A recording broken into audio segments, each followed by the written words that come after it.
पंचदशी पंचदशी ग्रंथ में 12वां प्रकरण और इस 12वें प्रकरण के अंतर्गत आज श्लोक नंबर है 79।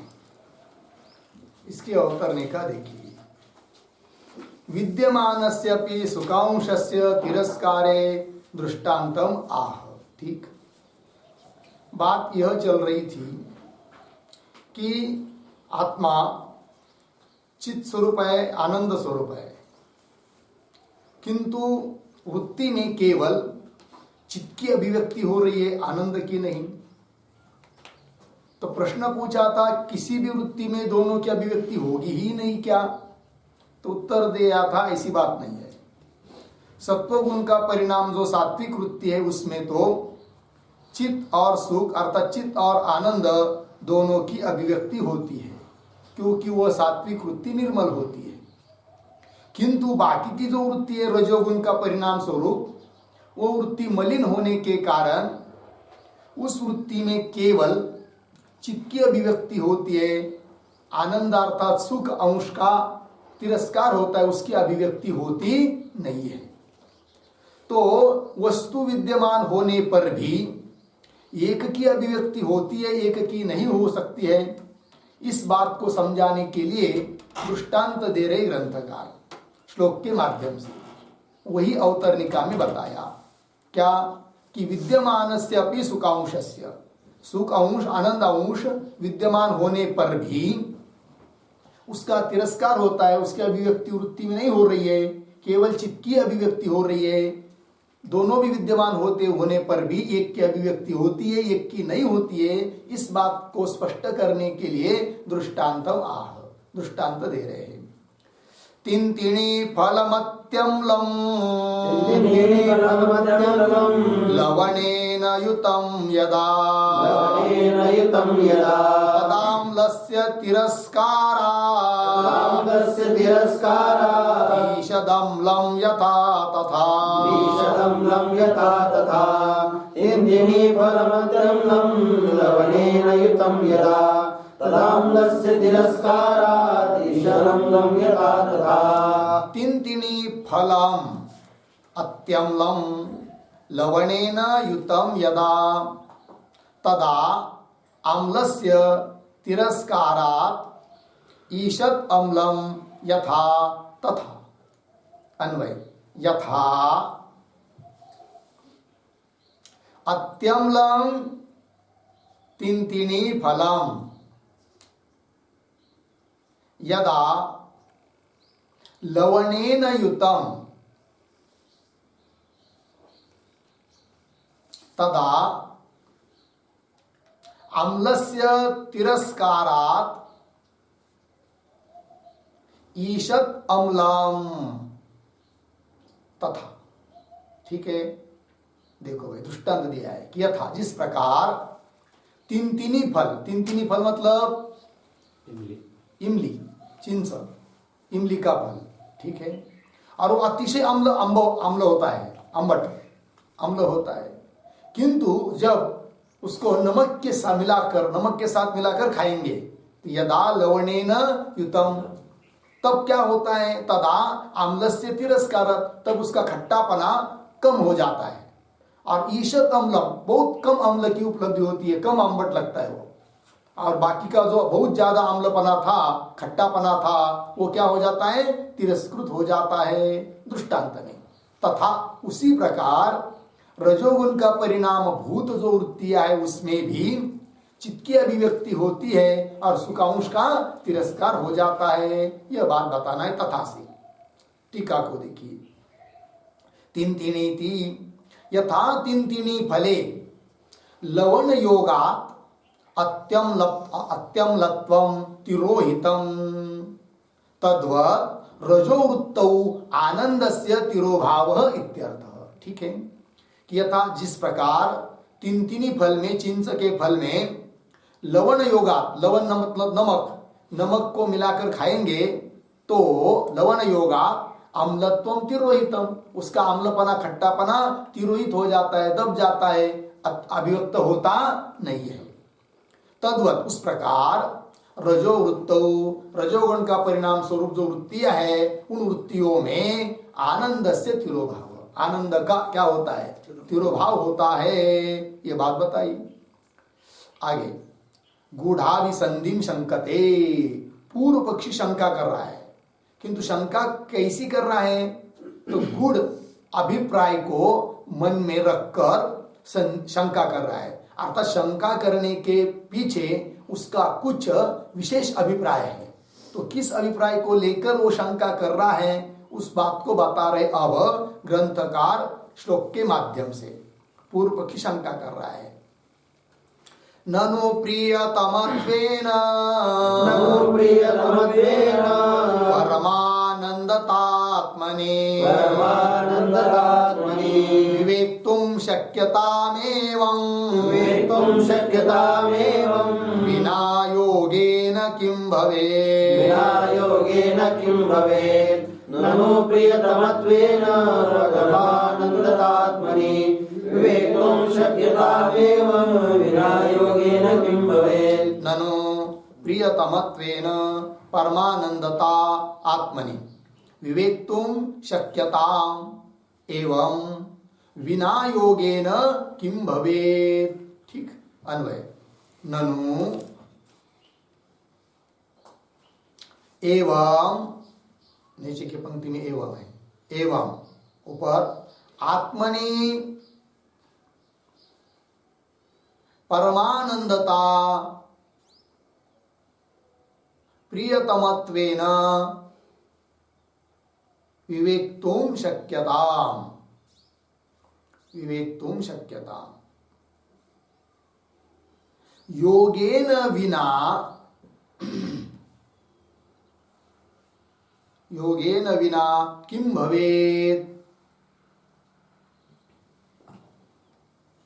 ठीक है, देखो भाई, ननु पूर्व पक्षी शंका कर रहा है कि ननु एवं, अभी तक जो बात बताई है उसके अनुसार इस उस प्रकार से, मतलब कैसी स्पष्ट कर रहे हैं, आत्मनि परमानंदता, आत्मा में परमानंदता, परमानंदत्व की सिद्धि भली हो जाए, किस हेतु से, प्रियतमत्वेन, आत्मा प्रियतम होने के कारण परमानंद स्वरूप है, इस बात का विवेचन, विवेक्तुं शक्यता, ऐसा विवेचन आप कर सकते हैं, किया भी है, वो तो ठीक है, किंतु इस प्रकार का विवेचन करने पर भी योगेन विना किं भवेत्, जब तक आप योग नहीं करोगे, चित्तवृत्ति का निरोध रूप योग नहीं करोगे, तो उससे बिना क्या आपको सिद्ध होने वाला है, कुछ सिद्ध होगा नहीं। ये गूढ़ अभिप्राय है किसका, पूर्व पक्षी की शंका करने का। अर्थात भले आप विवेचन कर रहे हो, विवेक कर रहे हो, बात बता रहे हो कि आत्मा प्रियतम होने से परमानंद रूप है, इस बात की सिद्धि कर रहे हो, तो भी ऐसा सिद्ध करने से, विवेचन करने से कुछ नहीं होगा जब तक योग नहीं करोगे। तो योगेन विना किं भवेत्, ये उसका कहना है। तो टीका को देखिए, ननु इति, ननु उक्तेन प्रकारेण, एवं का अर्थ हुआ इस प्रकार, मतलब अभी तक कहे हुए प्रकार के अनुसार, उक्तेन प्रकारेण आत्मनः परमानंद रूपत्वम पर प्रेमास्पदत्व हेतुना, ठीक है ना, आत्मन, आत्मा की परमानंद रूपता आप सिद्ध कर रहे हो तो करो, किस हेतु से, पर प्रेमास्पदत्व हेतुना, पर प्रेमास्पदत्व इस हेतु के द्वारा आत्मन परमानंदत्वम सिद्ध कर रहे हो, ठीक है। वो कैसा विवेक हो रहा है फिर ऐसे, इससे कर रहे, गौण मिथ्यात्म रूपेभ्यः प्रिय उपेक्ष द्वेषेभ्यः विवेक्तुम, विवेक्तुम का अर्थ कर रहे, विविच्य ज्ञातुम शक्यता नाम, मतलब विवेचन करके, पृथक्करण करके इस बात को तुम जान सकते हो, जाना भी हो तो भी, कैसा कि पर प्रेमास्पद, पर प्रेम का आस्पद, पर प्रेम का विषय आत्मा होने के कारण आत्मा परमानंद रूप है, अतः वही आत्मा मुख्य है। और आपने विवेचन करके बताया कि गौण आत्मा एक बताया पुत्रादि, और मिथ्यात्मा बताया देहादि, उनसे भिन्न बताया इस आत्मा को, अर्थात चार बात बताई थी, आत्मा शेष, उपेक्षा, द्वेष्य, उनमें से शेष जो होता है वो प्रिय होता है और आत्मा प्रियतम होता है। तो आत्मा को छोड़कर बाकी के बचे 3, प्रिय, द्वेष्य, उपेक्षा। तो वही करे, गौण मिथ्यात्म रूपेभ्य, गौण और मिथ्यात्मा इनसे, और उसी प्रकार प्रिय, उपेक्ष, द्वेष्येभ्य इनसे विवेक तुम अर्थात विविच्य ज्ञातुम शक्यता, आत्मा को इनसे पृथक करके जाना जा सकता है। और ऐसा प्रक्रिया आपने बताई भी है, वो तो ठीक है, शक्यता नाम। तथापि इस प्रकार का विवेचन करके आत्मा परमानंद रूप है ऐसा आपने सिद्ध करने पर भी कुछ फायदा नहीं होगा, लाभ नहीं होगा, जब तक योग नहीं करोगे। योगे न बिना किम हो, क्या होगा, कुछ नहीं। ये कहना है किसका, पूर्व पक्षी का। वही कह रहे, तथापि नायम विवेक मुक्ति साधनम, अयम विवेक मुक्ति साधनम न, यह विवेक कोई मुक्ति का साधन थोड़ी है कि जिस विवेक को तुमने अभी तक बताया है कि नहीं। फिर मोक्ष यदि चाहिए तो क्या करना पड़ेगा, करे अपरोक्ष ज्ञान द्वारा मुक्ति हेतु तो योगस्य विधानात्, है कि नहीं। मुक्ति हेतु तो योगस्य विधानात्, अभिधानात् कथनात्। मुक्ति हेतु तो मोक्ष के लिए कारण योग को ही बताया है शास्त्र में। और योग मतलब बोलेंगे भाई योग से कैसा मोक्ष मिलेगा, तो बोलेंगे मिलेगा कैसा, अपरोक्ष ज्ञान द्वारा, अर्थात योग करेंगे तो अपरोक्ष ज्ञान उत्पन्न होगा, और अपरोक्ष ज्ञान उत्पन्न होगा तो मोक्ष मिलेगा। मोक्ष चाहिए तो उसके लिए आपको अपरोक्ष ज्ञान करना पड़ेगा, और अपरोक्ष ज्ञान यदि करना है संपादन तो उसके लिए योग करना पड़ेगा। तो योग के बिना कुछ नहीं होगा, क्योंकि योग के द्वारा ही योग करेंगे तो वह योग ही ज्ञान के द्वारा मोक्ष के लिए कारण है, न कि विवेक।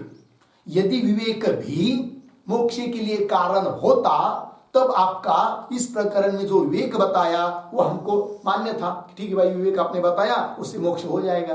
किंतु इस प्रकार का विवेक बताने पर भी कुछ फायदा नहीं होगा, क्योंकि विवेक से मोक्ष होता नहीं है, अपितु मोक्ष होता है किससे, योग से, ज्ञान उत्पत्ति के द्वारा। कौन कह रहा है, पूर्व पक्षी। तथापि न अयम विवेक मुक्ति साधनम, अयम विवेक मुक्ति साधनम न, अर्धविराम, मुक्ति साधनम के बाद फिर अपरोक्ष ज्ञान द्वारा मुक्ति हेतु तो हो योगस्य विधानात्, अपरोक्ष ज्ञान उत्पत्ति के द्वारा योग ही मोक्ष के लिए कारण है। अर्थात योग करेंगे तो अपरोक्ष ज्ञान उत्पन्न होगा, तब उससे मोक्ष होगा। इति गूढ़ अभिसंधि, इस प्रकार का प्रश्न करने वाले का गूढ़ अभिप्राय है। अभिसंधि मतलब अभिप्राय, गूढ़ मतलब रहस्यात्मक विशेष प्रकार का यह अभिप्राय है। आगे चलिए, उत्तर दे रहे आप सिद्धांती। तो गूढ़ाभिसंधि ही एवं उत्तरम आह, तो उत्तर देने वाले भी कुछ गूढ़ अभिप्राय को लेकर ही, रहस्य को लेकर ही उत्तर दे रहे हैं। जैसा प्रश्न वैसा उत्तर। यद योगेन तदेवेति, यद योगेन तदेवेति, वदामो ज्ञान सिद्धये, वदामो ज्ञान सिद्धये, योगः प्रोक्तो विवेकेन, योगः प्रोक्तो विवेकेन, ज्ञानं किं नोपजायते, ज्ञानं किं नोपजायते।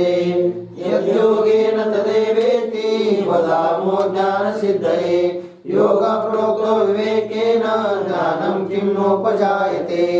यत् योगेन तद एव इति वदामः ज्ञान सिद्धये, योगः प्रोक्तः विवेकेन ज्ञानं किं न उपजायते। देख पंक्ति सरल है। तो यद योगेन तद एव इति वदामः ज्ञान सिद्धये, वदामः के बाद अर्धविराम, फिर आगे ज्ञान सिद्धये योगः प्रोक्तः, पुनः अर्धविराम प्रोक्तः के बाद, फिर आगे विवेकेन किम ज्ञानम न उपजायते।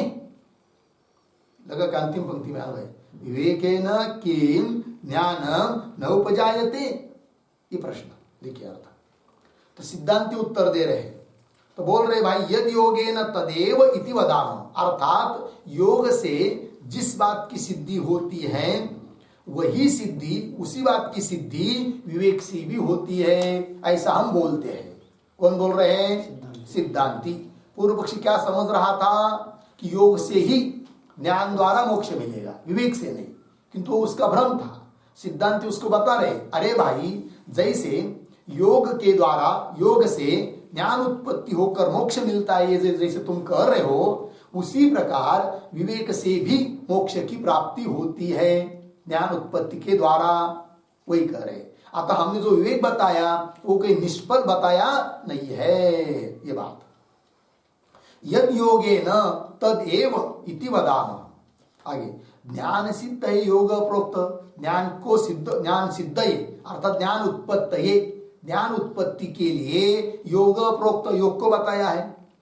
फिर विवेकेन किम ज्ञानम न उपजायते, विवेक से क्या ज्ञान उत्पन्न नहीं होगा क्या? अर्थात होगा, अर्थात ज्ञान उत्पत्ति के लिए कारण जैसा योग है वैसा विवेक भी है। तो भले हमने योग का प्रतिपादन यहां नहीं किया हो, विवेक का किया हो, तो भी कोई हानि नहीं है, उत्तर दिया।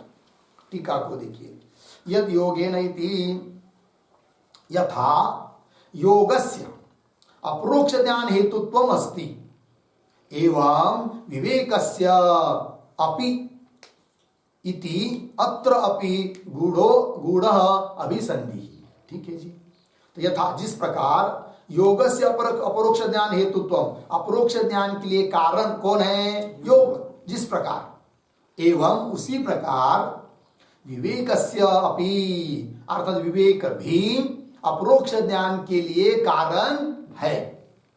एवं विवेकस्य अपि इति अत्रापि इस विषय में भी गूढ़ अभिसंधि, ये गूढ़ अभिप्राय है, जो कि पूर्व पक्षी को पता नहीं था कि विवेक से भी अपरोक्ष ज्ञान होता है करके। आगे, इदानीं चोद्य परिहारयो उभयो अभिसंधिं प्रकटयति ज्ञान इति।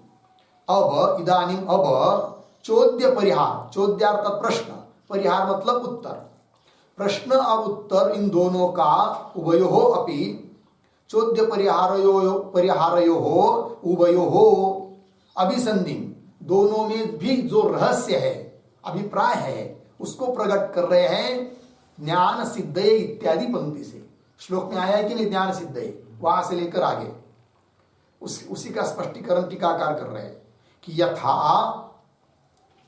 अपरोक्ष ज्ञान साधनत्वेन योग अभीतः, कि जिस प्रकार अपरोक्ष ज्ञान का साधन रूप से बताया है, किसको? योग को, अर्थात योग रूप साधन करेंगे तो अपरोक्ष ज्ञान उत्पन्न होता है, यह जैसा बताया है, कहा है अभिहित। कहां पर?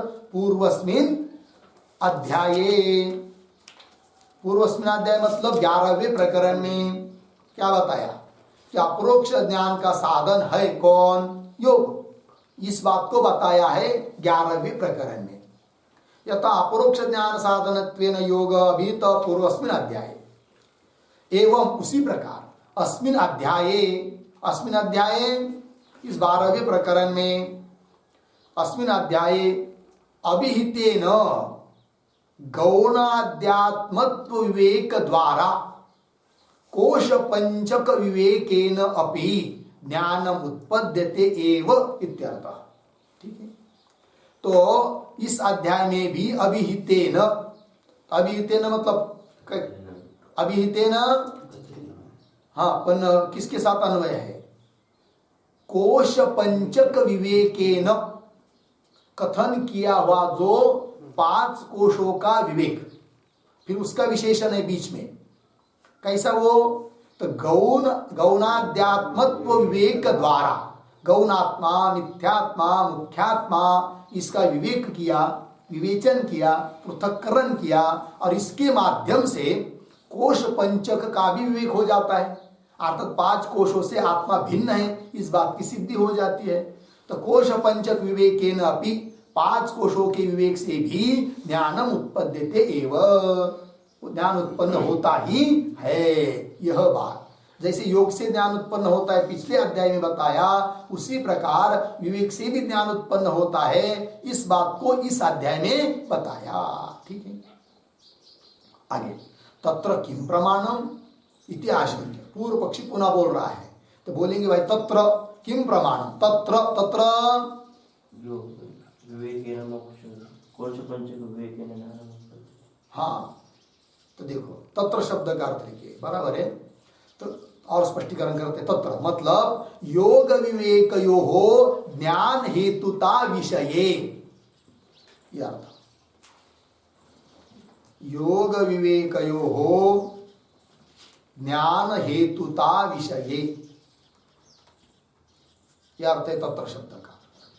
मतलब योग और विवेक ये दोनों भी ज्ञान के लिए हेतु हैं, ज्ञान के लिए कारण योग भी है, ज्ञान के लिए कारण विवेक भी है। इस बारे में किम प्रमाणम, कौन प्रमाण है इति आशंक्य, ये शंका करके आह उत्तर दे रहे। यत् सांख्ये प्राप्यते स्थानम् तद्योगैरपि गम्यते इति स्मृतं फलैकत्वम् योगिनां च विवेकिनाम् यत् सांख्ये प्राप्यते स्थानं तद्योगैरपि गम्यते इति स्मृतं फलैकत्वं योगिनां च विवेकिनाम्। यत् सांख्यैः प्राप्यते स्थानं तत् योगैः अपि गम्यते इति स्मृतं फलैकत्वं योगिनां च विवेकिनाम्। ठीक है, प्रमाण दे दिया गीता का अन्वय। सांख्यैः यत् स्थानं प्राप्यते, सांख्यैः यत् स्थानं प्राप्यते तत् योगैः अपि गम्यते। नीचे इति योगिनां च विवेकिनां फलैकत्वं स्मृतम्।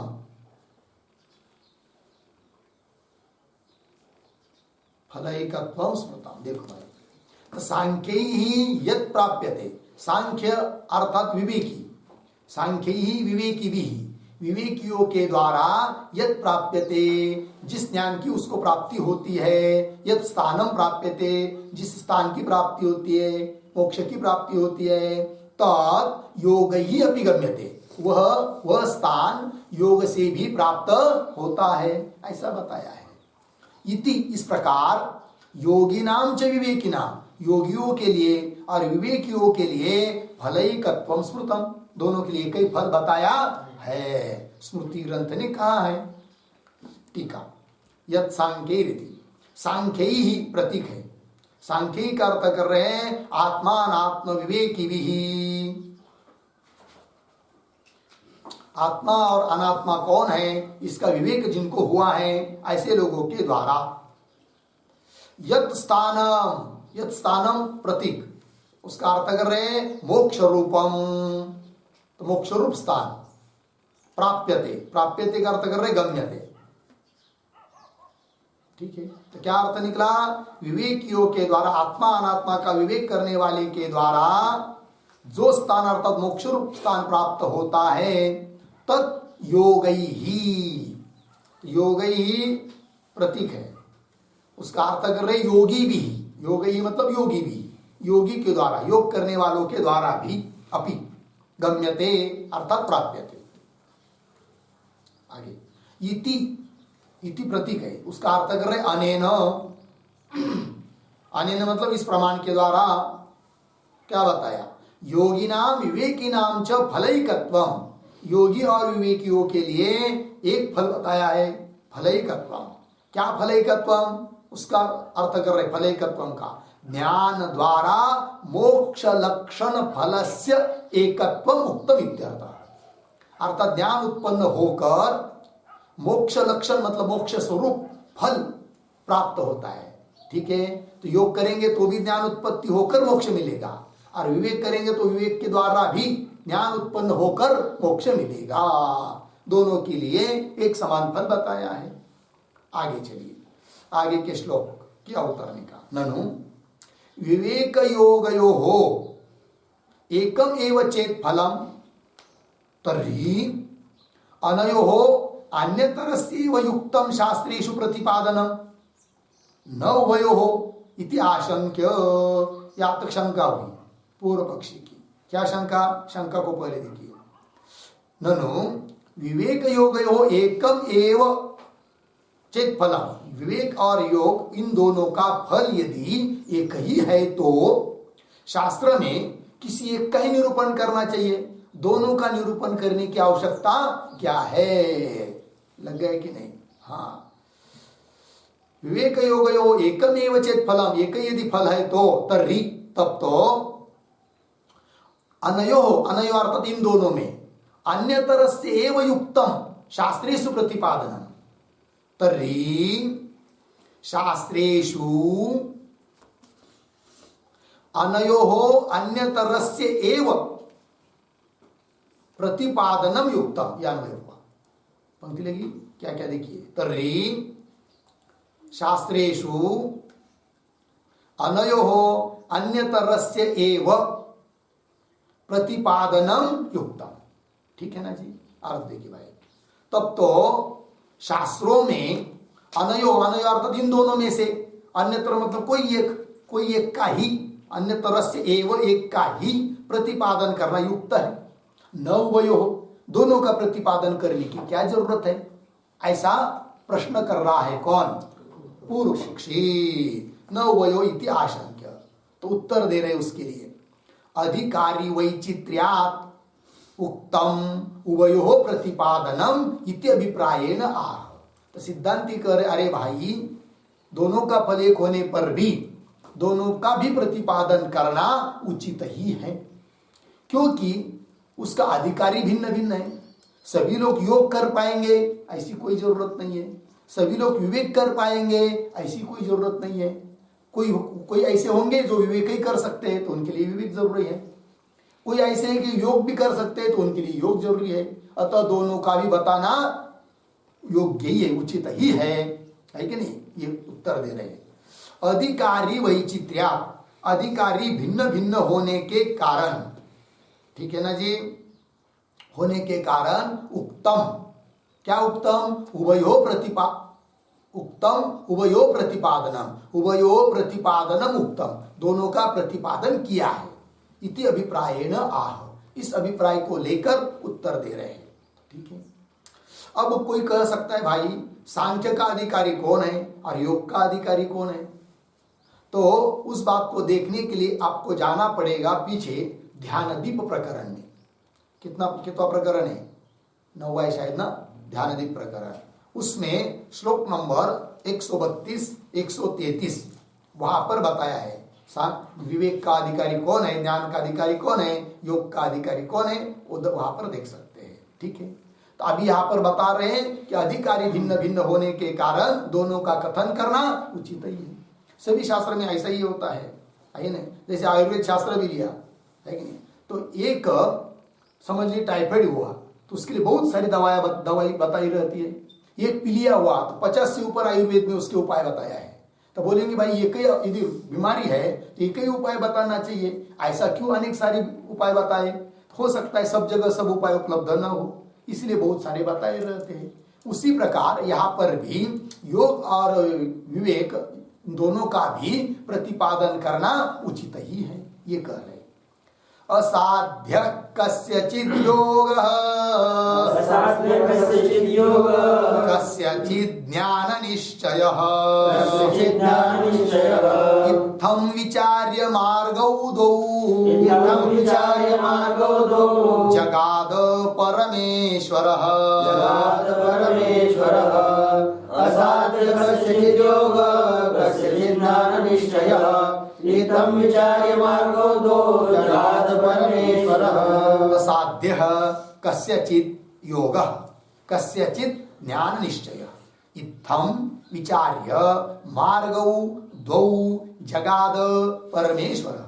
अन्वय कस्यचित् योगः असाध्यः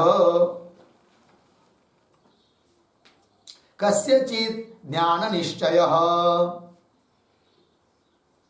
नीचे इत्थं विचार्य परमेश्वरः द्वौ मार्गौ जगाद। ठीक अर्थ देखिए भाई। तो कस्यचित मतलब किसी व्यक्ति को, किसी पुरुष को योग असाध्य है, अर्थात योग करना उसके लिए संभव नहीं है, असाध्य, दुष्कर है, इसलिए उसको विवेक बताया। और कस्यचित ज्ञान निश्चय असाध्य, किसी के लिए विवेक करना असाध्य हो जाएगा, इसलिए उसके लिए बताया योग। तो अधिकारी भिन्न भिन्न है, इसलिए भगवान ने दोनों भी मार्ग बताए हैं। वही कह रहे इत्थम, इत्थम विचार्य, इस प्रकार का विचार करके परमेश्वर द्वौ मार्गौ जगाद। जगाद अर्थात कथितवान। कह कथितवान परमेश्वर, कह परमेश्वर हाँ, क्योंकि ऊपर बताया ना, यत् सांख्ये प्राप्यते स्थानम तद्यो गैरपि गम्यते, गीता का वचन है। इसलिए यहाँ पर परमेश्वर शब्द से कौन लेंगे? परमेश्वर भगवान श्री कृष्ण, ठीक है ना जी। उस भगवान श्री कृष्ण ने दो मार्ग जगाद बताए हैं। लग गया? चलिए आगे, आगे के श्लोक क्या उतरने का। दो मार्ग मतलब कौन दो मार्ग? योग और विवेक, ठीक है। अब आगे के श्लोक क्या उतरने का। ननु अत्यंत आयास साध्यस्य योगस्य निरायास सुलभात विवेकात अतिशय वक्तव्य इति आशंक्य, ठीक है। पूर्व पक्षी शंका कर रहा है ननु से यहां तक, आशंक्य तक। वो कह रहा है ठीक है, दोनों का फल आपने एक बताया, किंतु योग में थोड़ी विशेषता बतानी चाहिए। कोई योग करेगा उसको और थोड़ा ज्यादा विशेष फल मिलेगा, ऐसा कुछ बताना चाहिए। बोलेंगे क्यों? पूछेंगे पूर्व पक्षी को, तो वो बोलता है इसलिए कि योग जो है वह अत्यंत आयास साध्य है। आयास कहते श्रम को, भयंकर श्रम करके सिद्ध करना पड़ता है क्या? योग। और विवेक करना उसके लिए कोई आयास नहीं है, केवल जानना ही है कि गौणात्मा है, मिथ्यात्मा है, ये मुख्यात्मा है, और गौणात्मादिक सब देहादि के सब मिथ्या है, जगत अनिर्वचनीय, बस मैं सच्चिदानंद गनु, बस बैठे बैठे जानना है। तो बहुत सुलभ है फिर विवेक। तो जो अत्यंत सुलभ है उसको भी वही फल, और जो अत्यंत कठिन है उसको भी वही फल। ये क्या बात हुई? ऐसा नहीं होना चाहिए। क्या होना चाहिए? जो सुलभ है उसके अपेक्षा जो कठिन मार्ग है उसका विशेष फल बताना चाहिए। कौन कह रहा है? पूर्व पक्षी। देखिए, ननु अत्यंत आयास साध्य से योगस्य, अत्यंत आयास, आयास श्रम, अत्यंत श्रम से साध्य ऐसा जो योग, उस योगस्य क्या जी?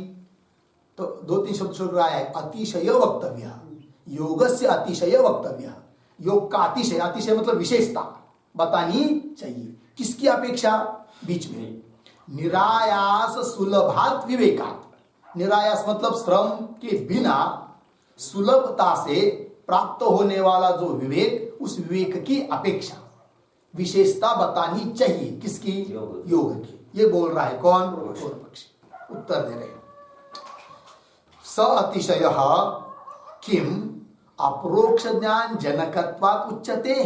पहला विकल्प, उत राग द्वेषादि निवृत्ति हेतुत्वात्, अथवा द्वैतानुपलब्धि कारणत्वात् इति विकल्प्य प्रथम पक्षे फल साम्यम इत्याह। अब सिद्धांतियों ने उसके शंका का उत्तर देने के लिए तीन विकल्प पूछे। क्या क्या तीन विकल्प है वो? तो देखिए, स अतिशय, सिद्धांती बोल रहे पूर्व पक्षी को, ये पूर्व पक्षी उस योग के लिए जो अतिशय विशेषता तुम चाहते हो, उस किस अंग से चाहते हो, है कि नहीं? किम अपरोक्ष ज्ञान जनकत्वात्, योग अपरोक्ष ज्ञान का जनक है, इसलिए विवेक की अपेक्षा विशेष है योग, ये तुम बोलना चाहते हो क्या? पहला विकल्प। उत अथवा राग द्वेषादि निवृत्ति हेतुत्वात्, तो दूसरा विकल्प, क्यों जो व्यक्ति योग करता है उसके राग द्वेष निवृत्त हो जाते हैं, और विवेक करने वाले के राग द्वेष निवृत्त नहीं होते ऐसा समझकर, है कि नहीं? और जो योग करता है उसके राग द्वेष निवृत्त हो जाते हैं, इसलिए तुम योग को विशेष बताना चाहते हो क्या? ये दूसरा विकल्प। तीसरा, अथवा द्वैत अनुपलब्धि कारण। अनुपलब्धि का अर्थ होता है अप्रतीति। योग करने वाले को द्वैत की प्रतीति नहीं होती है, अतः वह योग विवेक की अपेक्षा विशेष है, इसलिए विशेष है, ऐसा तुम बोलना चाहते हो क्या? है कि नहीं? तो तीन विकल्प पूछे। तीन विकल्प, पहला कौन? अपरोक्ष ज्ञान का जनक है इसलिए विशेष है योग, अथवा राग द्वेषादि की निवृत्ति के लिए कारण है योग इसलिए विशेष कहना चाहते हो योग को, अथवा योग करने वाले को द्वैत की प्रतीति नहीं होती है इसलिए योग को विशेष बोलना चाहते हो। इन तीन विकल्पों में से कौन से विकल्पों को लेकर हे पूर्व पक्षी तुम योग की विशेषता बताना चाहते हो? बताओ। तीन विकल्प लग गया ना? चलिए, इति विकल्प्य, ऐसे विकल्प करके, ठीक है, प्रथम पक्षे फल साम्यम इत्याह, समझ लीजिए पहला विकल्प को लेकर मान्य करेगा कौन? पूर्व पक्षी। मतलब पूर्व पक्षी कहेगा कि योग अपरोक्ष ज्ञान का जनक है इसलिए विशेष है, ऐसा बोलेगा, तब तो ये बोल नहीं सकता वो, क्योंकि ऐसा पहला विकल्प मानेंगे तो दोनों में समानता ही है, क्योंकि अपरोक्ष ज्ञान का जनक जैसा योग है वैसा अपरोक्ष ज्ञान का जनक विवेक भी है, अतः दोनों की समानता ही, विशेषता नहीं हो पाएगी पहला विकल्प को लेकर। उस बात को समझा रहे हैं। योगे कोतिशयस्तत्र ज्ञानमुक्तं समं द्वयोः राग द्वेषाद्य भावश्च तुल्यो योगी विवेकिनोः। योगे कोतिशयस्यत्र ज्ञानमुक्तं समं द्वयोः राग द्वेषाद्य भावश्च तुल्यो योगी विवेकिनोः। योगे कः अतिशय तत्र ज्ञानम उक्तम समम द्वयो राग द्वेषादि अभावः च तुल्यः योगी विवेकिनो। अन्वय तत्र द्वयोः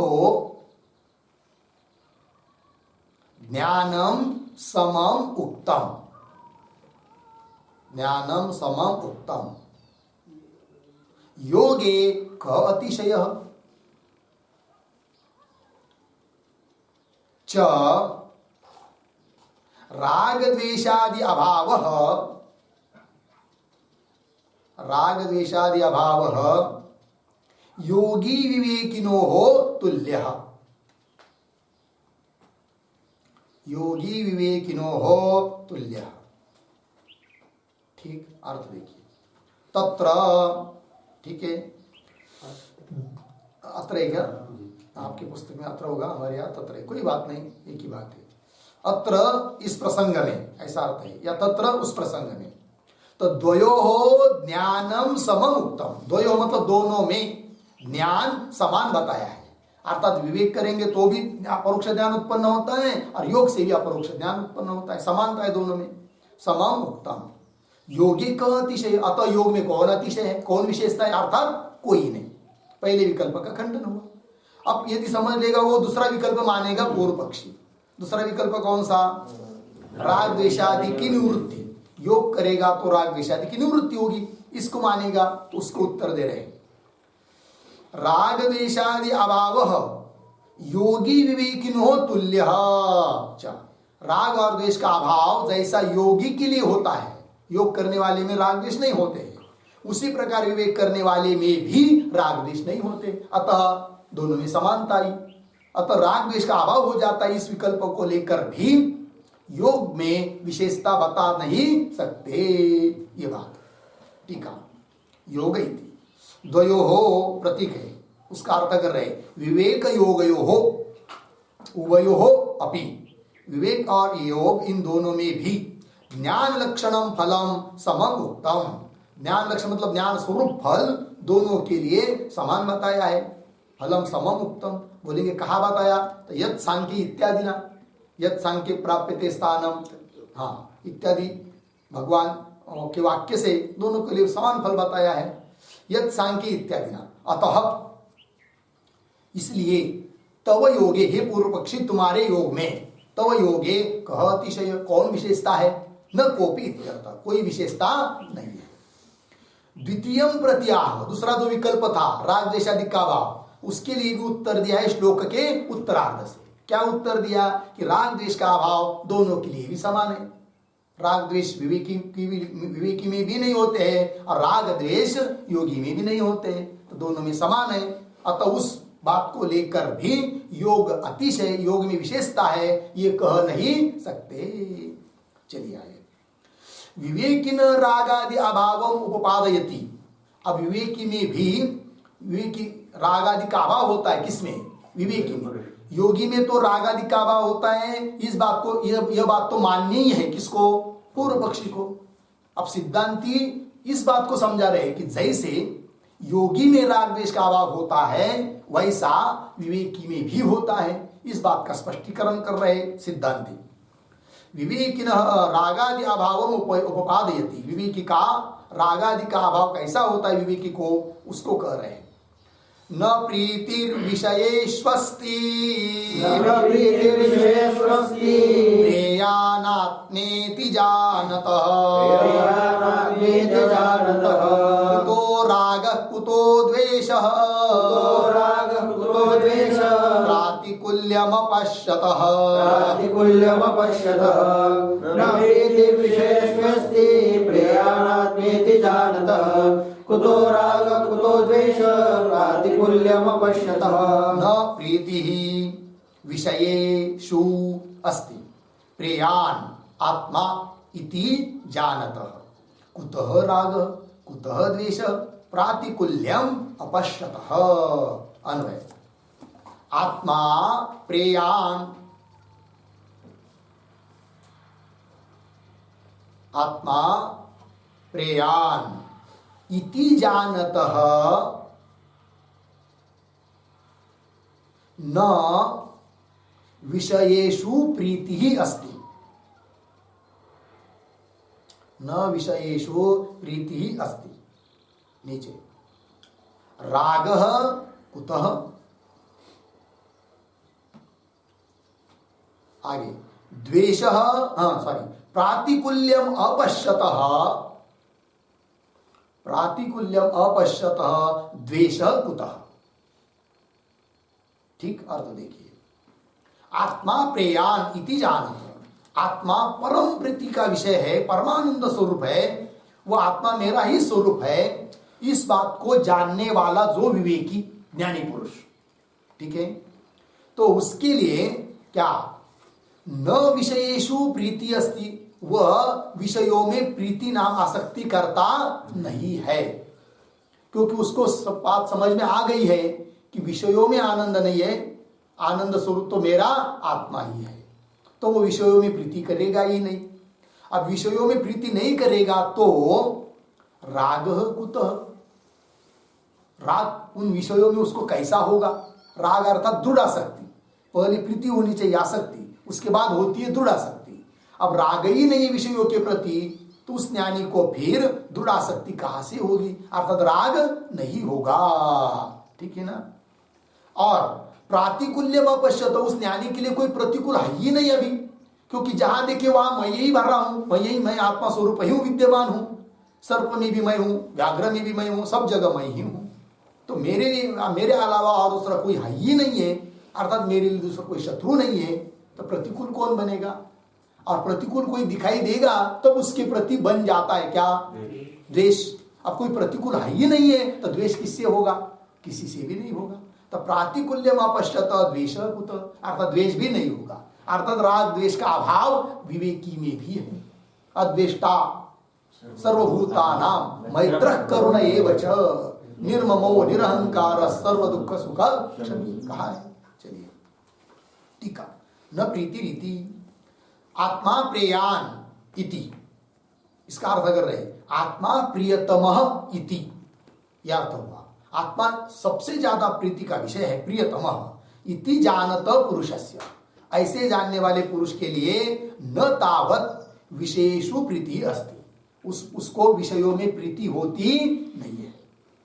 अतः न तेषु राग जायते, अतः न तेषु विषयेषु राग न जायते, विषयों में उसको राग उत्पन्न होता नहीं।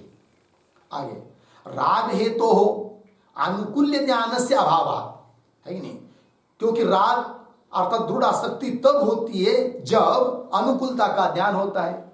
अब उसको तो ये मेरे अनुकूल है, ये मेरे प्रतिकूल, ये बुद्धि रही ही नहीं है, न मेरे लिए कोई अनुकूल है न प्रतिकूल है, ये बुद्धि उसकी हो गई है। तो राग है तो हो, राग के लिए कारण जो अनुकूल्य का ज्ञान, उसका ही अभाव उसमें हो गया विवेकी में। राग है तो अनुकूल्य ज्ञान से अभाव हो गया अर्धविराग। नापि द्वेष, उस विवेकी में द्वेष भी नहीं है। क्यों? तद हेतु हो प्रातिकूल्य ज्ञान से अभाव इत्यर्थ। ठीक है, तद हेतु हो द्वेष हेतु हो, द्वेष के लिए कारण कौन होता है? प्रातिकूल्य का ज्ञान। तो प्रतिकूलता का ज्ञान न होने के कारण उस ज्ञानी के बुद्धि में किसी के भी प्रति द्वेष भी होता नहीं है। नापि द्वेष तद हेतु हो प्रातिकूल्य ज्ञान से अभावात् इत्यर्थ। लग गया? चलिए आगे के श्लोक के अवतर में कहा ननु, इसका मतलब क्या सिद्ध हुआ? तो योगी और विवेकी अर्थात ज्ञानी, इन दोनों में समान है। कौन? राग द्वेष का अभाव। अतः उस बात को लेकर भी योगी में अतिशयता विशेषता बता नहीं सकते कि योगी में राग द्वेष नहीं है और विवेकी में है, ऐसा कह नहीं सकते। ठीक, आगे ननु विवेकिन व्यवहार दशायाम देहादि उपद्रवकारीषु द्वेष दृश्यते इति आशंक्य। शंका कर रहा है पूर्व पक्षी। क्या कर रहा है कि विवेकी लोगों को व्यवहार दशा में द्वेष, देहादि उपद्रवकारीषु, देह को उपद्रव देने वाले जो होते हैं उनके प्रति द्वेष दिखाई देता है। किसके हृदय में? विवेकी के भी हृदय में। जैसा कोई ज्ञानी बैठा है और बहुत सारे मच्छर उसको काट रहे हैं, है कि नहीं? तो देह को उपद्रव देने वाले जो मच्छर, उनके प्रति द्वेष उस ज्ञानी को भी नहीं होगा क्या? होगा। अर्थात द्वेष तो दिखाई दे रहा है ज्ञानी में। कैसा कहते हो आप कि विवेकी में, ज्ञानी में द्वेष नहीं होता है करके? क्योंकि द्वेष तो दिखाई दे रहा है। कौन बोल रहा है? पूर्व पक्षी। ननु विवेकिन, विवेकी को भी व्यवहार दशायाम देहादि उपद्रवकारीषु, देह को उपद्रव देने वालों में द्वेष दृश्यते, द्वेष दिखाई देता है विवेकी में इति आशंक्य। तो सिद्धांत उत्तर दे रहे तदा योगी विवेकिनो सतुल्य इति परिहरति। तो सिद्धांति करे अरे भाई, व्यवहार दशा में जैसे विवेकी को देह को उपद्रव देने वाले के प्रति द्वेष होता है, वैसे योगी को भी होता है। फिर दोनों की समानता ही हुई कि व्यवहार दशा में दोनों को द्वेष हो रहा है और पारमार्थिक अवस्था में दोनों को द्वेष नहीं हो रहा है। अर्थात राग द्वेष का अभाव जैसे योगी में है वैसा विवेकी में भी है। अतः राग द्वेष का अभाव योगी में ही रहता है, इसलिए वो विशेष है। इस बात को तुम कह नहीं सकते। कौन बोल रहे हैं? सिद्धांति बोल रहे। किसको? हाँ। तदा योगी विवेकिनो सतुल्य सह द्वेष तुल्य इति परिहरति। द्वेष तुल्य ही है, इस बात का परिहार कर रहे हैं। देहादे प्रतिकूलेषु द्वेषस्तुल्यो द्वयोरपि द्वेषं कुर्वन् योगी चेत् अविवेक्यपि तादृशः।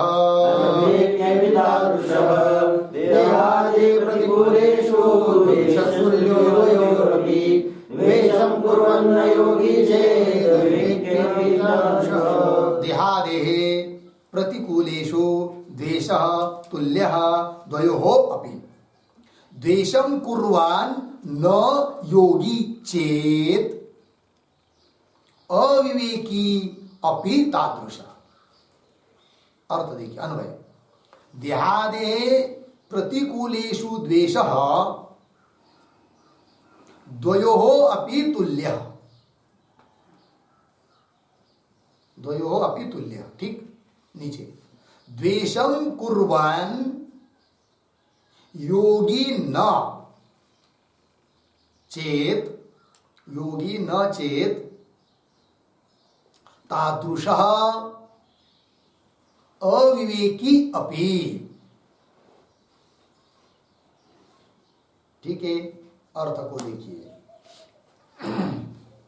तो श्लोक के पूर्वार्ध में उत्तर दिया सिद्धांतियों ने क्या कि देहादे प्रतिकूलेषु, देहादिक के लिए जो प्रतिकूल है, उपद्रव देने वाले हैं, प्रतिकूलेषु अर्थात दुखदायक है, दुख देने वाले हैं, उनके प्रति द्वेष, तो द्वयोरपि तुल्य, जैसा द्वेष विवेकी को होता है वैसा तो योगी को भी होता है, अर्थात दोनों में तुल्यता आ गई, समानता आ गई। व्यवहार दशा में द्वेष दोनों में है, पारमार्थिक दशा में द्वेष दोनों को नहीं है, समानता है। अब उस पर पूर्व पक्षी बोल रहा है ऐसा नहीं, योगी कभी भी द्वेष नहीं करता है। कौन कहेगा? पूर्व पक्षी। और यदि योगी द्वेष कर रहा है तो हम उसको योगी नहीं मानेंगे।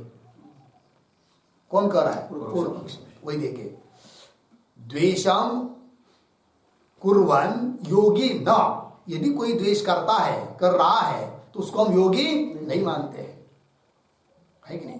तब सिद्धांति कर रही ऐसी यदि तुम्हारी बात है तो तादृश अविवेकी अपि, तादृश अर्थात द्वेष करता, यदि कोई द्वेष कर रहा है हम भी कहेंगे वह उस समय विवेक वाला नहीं है कि नहीं? वो विवेक उसको तब, विवेक मतलब कौन? आत्मात्मा का विवेक, आत्मा का वृत्ति और रहती उसको, किंतु जब विवेक द्वेष कर रहा है उस समय उसको विवेक नहीं है, अविवेक है व्यवहार दशा में, ऐसा हम भी बोलेंगे। फिर तो दोनों में समानता आएगी। लग गए पंक्ति? चलिए, तादृश अविवेकी अभी। ठीक, अब देखिए टीका को, देहादेरिति प्रतिकूलेषु वृश्चिकादिषु द्वेष कर्तुः तदा योगित्वम एवं नाभ्युपगम्यते चेत भवता, है कि नहीं? ये सिद्धांति कह रहे पूर्व पक्षी को, ठीक है ना? क्या? प्रतिकूलेषु वृश्चिकादिषु, प्रतिकूल ऐसे दो, वृश्चिकादि, वृश्चिक विंशवादि सर्पादि, तो प्रतिकूलेषु वृश्चिकादिषु द्वेष कर्तुः, द्वेष करने वाले को तदा योगित्वम एवं नाभ्युपगम्यते, द्वेष करने वाले में तदा, तदा मतलब द्वेष काले, योगित्वम एवं नाभ्युपगम्यते, योगित्व हम उसमें मानेंगे ही नहीं।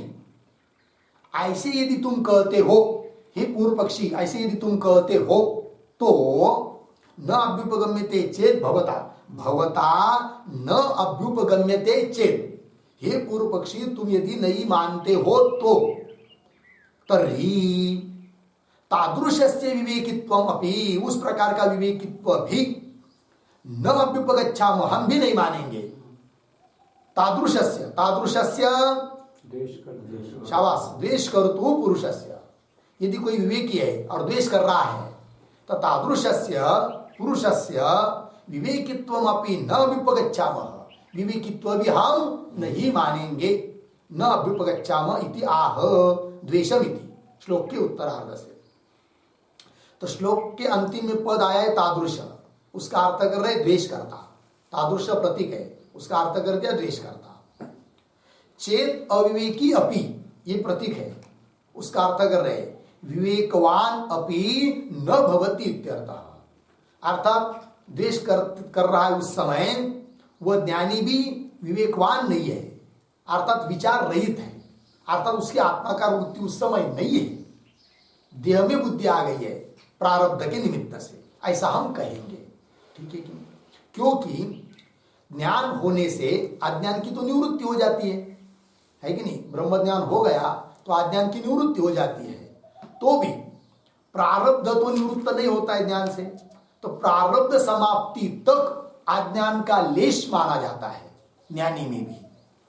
ज्ञान के द्वारा अज्ञान की निवृत्ति हो गई, किंतु प्रारब्ध बचा है और प्रारब्ध के निमित्त से शरीर भी है, अतः प्रारब्ध समाप्ति तक ज्ञानी में अज्ञान न होने पर भी क्या है? अज्ञान का लेश है, किंचित मात्र अज्ञान है, लेश है।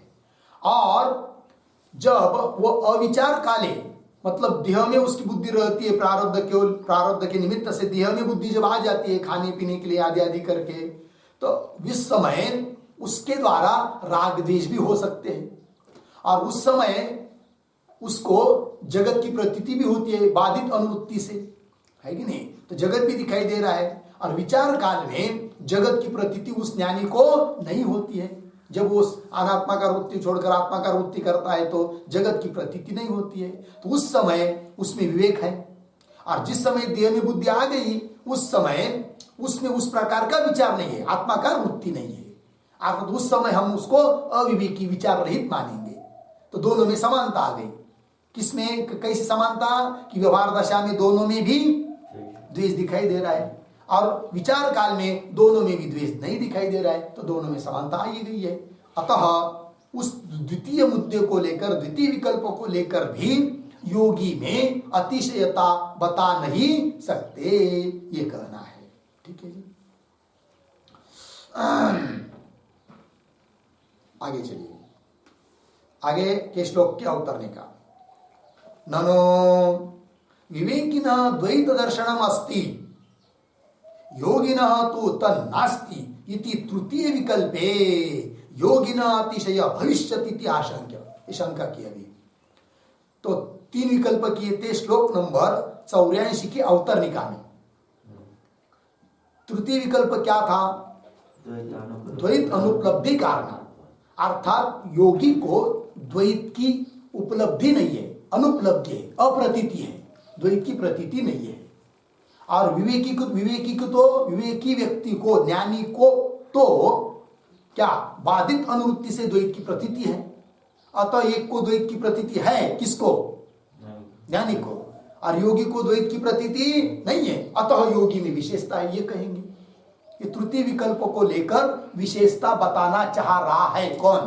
पूर्व पक्षी। ननु विवेकिनः द्वैत दर्शनम, ननु विवेकिनः द्वैत दर्शनम अस्ति, विवेकी को द्वैत दर्शन है, मतलब प्रपंच की प्रतीति है बाधित अनुवृत्ति से। योगिनः तु तत् नास्ति, और योगी जब योग करता है, आत्माकार वृत्ति करता है, तो उस समय उसको द्वैत की प्रतीति नहीं है। योगिनः तु तत् नास्ति इति तृतीय विकल्पे, तृतीय विकल्प को लेकर योगिनः अतिशय भविष्यति, योगी में अतिशय होगा इति आशंक्य, शंका की। उत्तर दे रहे विवेकिनः तद्वैत दर्शनम किम व्यवहार दशायाम उच्यते उत अन्यदा।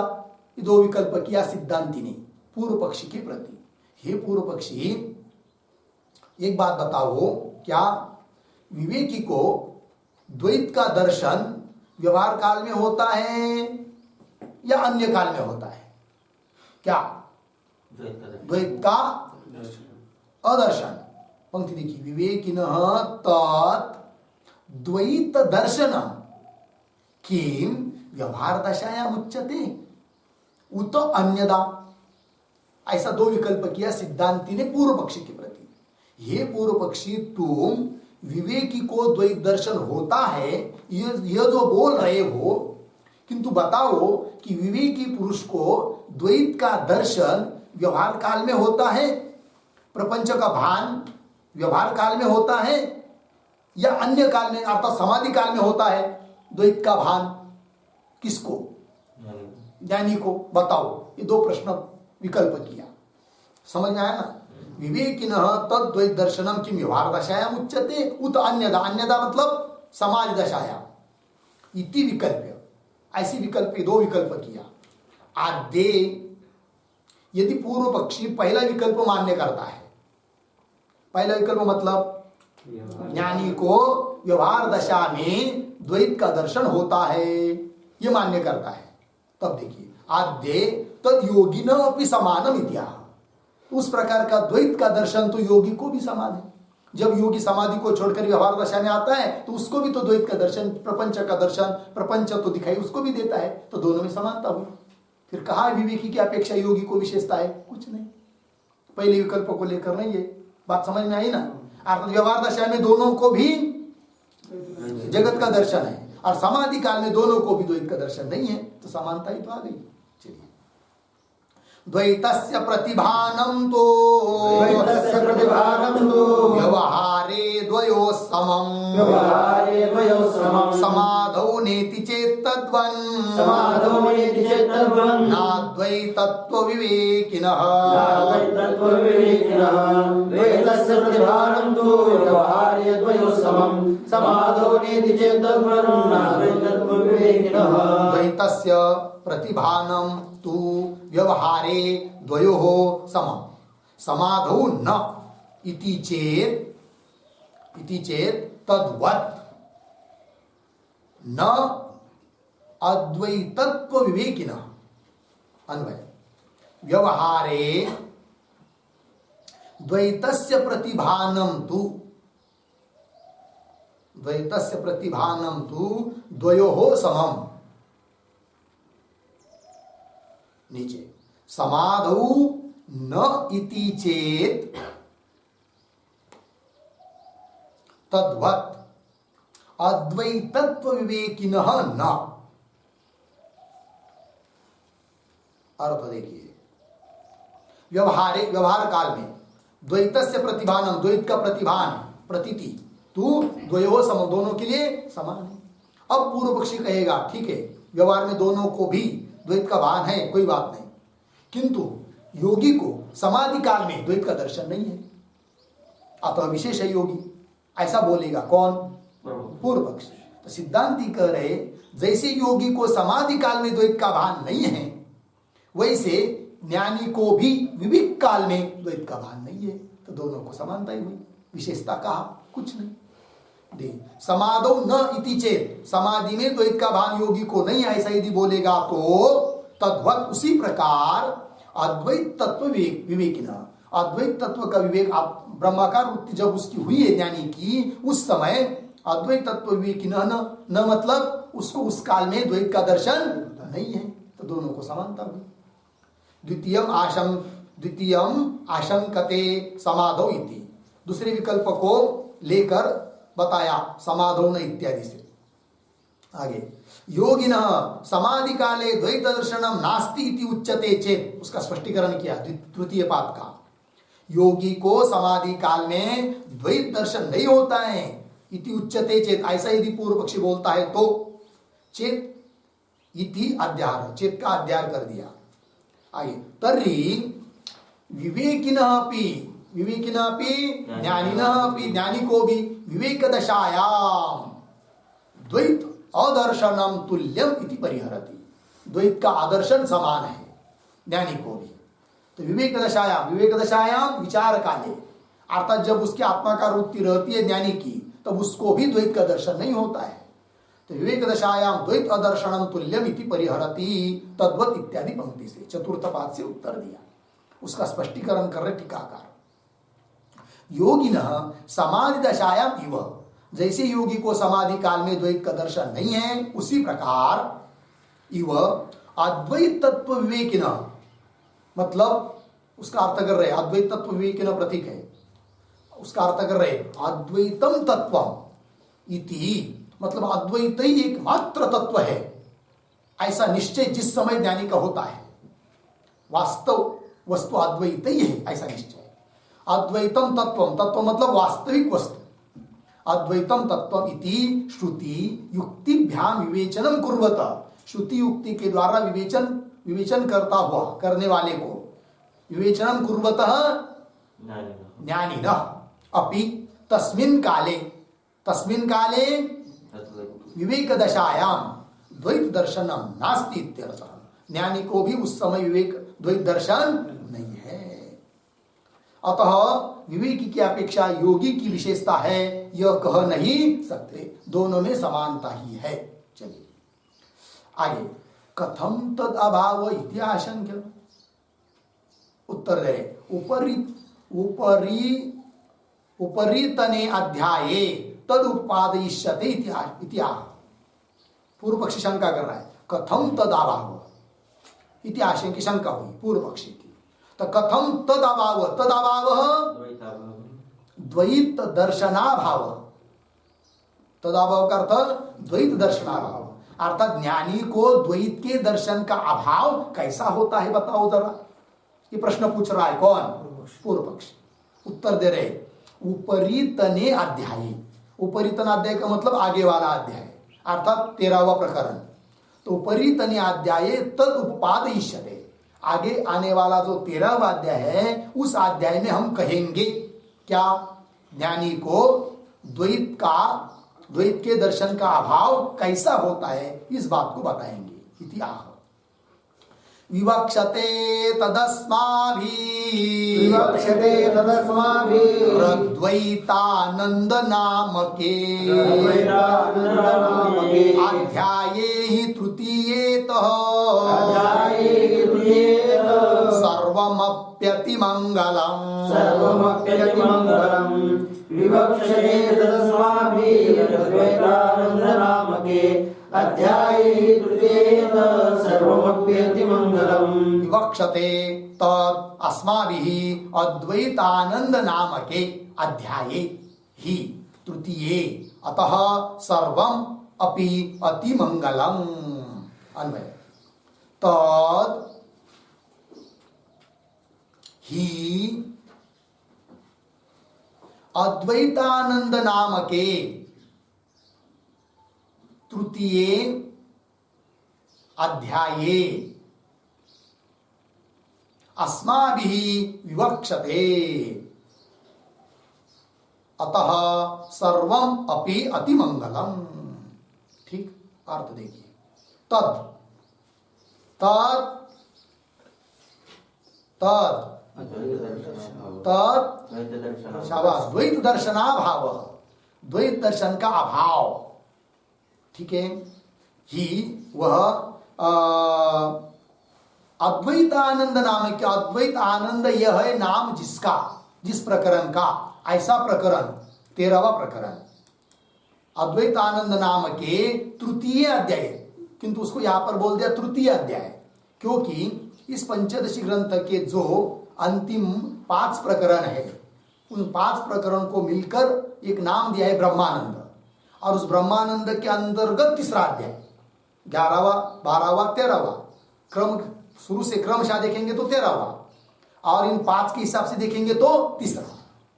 तो तृतीय अध्याय, इस तृतीय अध्याय में विवक्षते मतलब कहेंगे, अतः इसलिए सर्वम अपि अतिमंगलम, सब कुछ अतिमंगल है। अतिमंगलम, अतिमंगलम निर्दुष्टम, दोष रहितम, सब कुछ दोष रहित है, ये कह रहे हैं। टीका विवक्षते इति उक्तम अर्थम निगमयति सर्वमपि, अभी तक बताया हुआ जो अर्थ है उसका निगमन कर रहे हैं, मतलब उपसंहार कर रहे हैं सर्वम इत्यादि पंक्ति से। हो गया श्लोक, आगे के श्लोक की अवतरणे का। ननु द्वैत अदर्शन सहित आत्मदर्शनवतः योगित्वम एव भविष्यति इति शंकते। अब पूर्व पक्षी शंका कर रहा है, तो बोल रहा है कि ये सिद्धांती तुम कह रहे हो कि विवेकी को, ज्ञानी को क्या द्वैत का दर्शन नहीं रहता है और अद्वैत का दर्शन रहता है, किंतु इस प्रकार का तो उसको होता है योगी को, द्वैत का अदर्शन, अद्वैत का दर्शन, ये तो योगी का धर्म है कि नहीं? ऐसा बोल रहा है कौन? पूर्व पक्षी। ननु द्वैत अदर्शन सहित, द्वैत के अदर्शन सहित आत्मदर्शनवतः, आत्मदर्शन वाला जो पुरुष, आत्मदर्शनवतः पुरुषस्य योगित्वम एव, वो तो योगी ही है, उसको कैसे तुम विवेकी कर रहे हो? ये योगित्वम एव भविष्यति इति शंकते, ऐसी शंका कर रहा है पूर्व पक्षी। सदा पश्यन् निजानंद, पश्यन् निखिलं जगत्, अर्थात् योगीति चेत्, तर्हि इधर लीजिए, संतुष्टो वर्धतां भवान्, संतुष्टो वर्धतां भवान्, सदा पश्यन् निजानन्दं पश्यन् निखिलं जगत्, अर्थात् योगीति चेत् तर्हि संतुष्टो वर्धतां भवान्। सदा पश्यन् निजानन्दम् अपश्यन् निखिलं जगत्, अर्थात योगी इति चेत् तर्हि संतुष्टः वर्धतां भवान्। ठीक है, अन्वय निजानंदम सदा पश्यन् निखिलम जगत अपश्यन्, अर्थात योगी इति चेत तर्हि भवान संतुष्टः वर्धताम्। ठीक, अर्थ देखिए, पूर्व पक्षी बोल रहा है चेतन निजानंदम सदा पश्य, निजानंद आत्मानंद ब्रह्मानंद स्वरूपानंद को सदा पश्यन अनुभव करता हुआ, पश्यन अनुभवन, निजानंद का सदा अनुभव करता हुआ, और निखिलम जगत अपश्यन, निखिलम समस्तम जगत अपश्यन, समस्त जगत को न देखता हुआ, ऐसा यदि कोई है अर्थात योगी, वो तो योगी है। इति चेत, तो सिद्धांती बोल रहे इति चेत, हे पूर्व पक्षी ऐसे यदि तुम समझ रहे हो तो बहुत अच्छी बात है। बात इतनी है कि तुम उसको योगी कहते हो, हम उसको विवेकी कहते हो, बस व्यक्ति तो सिद्धांत तो ज्ञान तो एक ही है, नाम अलग अलग हो गए, बहुत अच्छी बात हो गई थी। अर्थात योगी इति चेत तर्हि, तब तो भगवान कौन कह रहे, सिद्धांति कह रहे, किसको, पूर्व पक्षी को, हे पूर्व पक्षी भगवान आप संतुष्ट वर्तताम, बस संतुष्ट हो जाओ, सुखी हो जाओ और बहुत अच्छा फलो फूलो बढ़ जाओ, कोई हमको दिक्कत नहीं है। टीका, सदा पश्यन्ति इष्टापत्या परिहरति तर्हि, तर्हि पंक्ति से क्या बता रहा है, इष्टापत्ति, इष्टापत्ति मतलब हमको माननी ही है ये कहना, इष्टापत्या परिहरति तर्हि थी। आगे चलिए, अध्याय तात्पर्यम संक्षिप्त दर्शयति। अब ये अध्याय मतलब ये जो 12वां प्रकरण है, इस 12वें प्रकरण का तात्पर्य क्या निकला उसको संक्षेप में कह रहे, दिखा रहे ग्रंथकार। ब्रह्मानंदाभिधे ग्रंथे, ब्रह्मानंदाभिधे ग्रंथे मंदानुग्रह सिद्धये, मंदानुग्रह सिद्धये द्वितीयाध्याय एतस्मिन्, द्वितीयाध्याये तस्मिन् नात्मानन्दो विवेचितः, आत्मानन्दो विवेचितः। ब्रह्मानंदाभिधे ग्रंथे मंदानुग्रह सिद्धये द्वितीयाध्याये तस्मिन् आत्मानन्दो विवेचितः। ब्रह्मानंदाभिधे ग्रंथे मंदानुग्रह सिद्धये द्वितीयाध्याये एतस्मिन् आत्मानंदः विवेचितः। अन्वय, ब्रह्मानंदाभिधे ग्रंथे एतस्मिन् द्वितीयाध्याये मंदानुग्रह सिद्धये आत्मानंदः विवेचितः। ठीक, अर्थ देखिए, ब्रह्मानंदाभिधे ग्रंथ, ब्रह्मानंद, अभिधा मतलब नाम, ब्रह्मानंद यह है अभिधा नाम जिस ग्रंथ का, ऐसा इस ग्रंथ में अर्थात इस पंचदशी ग्रंथ के अंतिम 5 प्रकरणात्मक जो ब्रह्मानंद नाम का ग्रंथ है उसमें भी यह 12वां अध्याय हुआ, मतलब उस ब्रह्मानंद नाम ग्रंथ के हिसाब से दूसरा अध्याय, तो ये तस्मिन द्वितीय अध्याय, इस दूसरे अध्याय में क्या बताया, मंदानुग्रह सिद्ध है, मंद पुरुषों के ऊपर अनुग्रह सिद्ध होने के लिए, अर्थात उनका भी उद्धार करने के लिए, है कि नहीं, अनुग्रह सिद्ध है, उद्धार सिद्ध्यर्थम, उनका उद्धार होने के लिए क्या, आत्मानंद विवेचित, आत्मानंद का विवेचन हमने किया है। आत्मानंद मतलब सबके अंदर में बैठा हुआ जो प्रत्येक आत्मा है वही स्वरूपभूत आनंद है, उस आत्मानंद का विवेचन किया, वो साक्षी आत्मा है, वही ब्रह्म है, आत्मानंद विवेचित निरूपित इत्यर्थः। इति श्री पंचदश्यां ब्रह्मानंदे आत्मानंदो नाम 12 प्रकरणं समाप्तम्। पंचदश्यां ब्रह्मानंदे आत्मानंदो नाम द्वितीयाध्याय यहाँ पर समाप्त हुआ। इति श्रीमत् परमहंस परिव्राजकाचार्य विद्यारण्य मुनिवर किंकरेण रामकृष्णाख्य विदुषा विरचित आत्मानंद व्याख्या समाप्ता। इस प्रकार यहाँ पर 12वां प्रकरण समाप्त हो जाता है। ठीक, ओम पूर्णमदः पूर्णमिदं पूर्णात् पूर्णमुदच्यते पूर्णस्य पूर्णमादाय पूर्णमेवावशिष्यते। ओम शांति शांति शांति।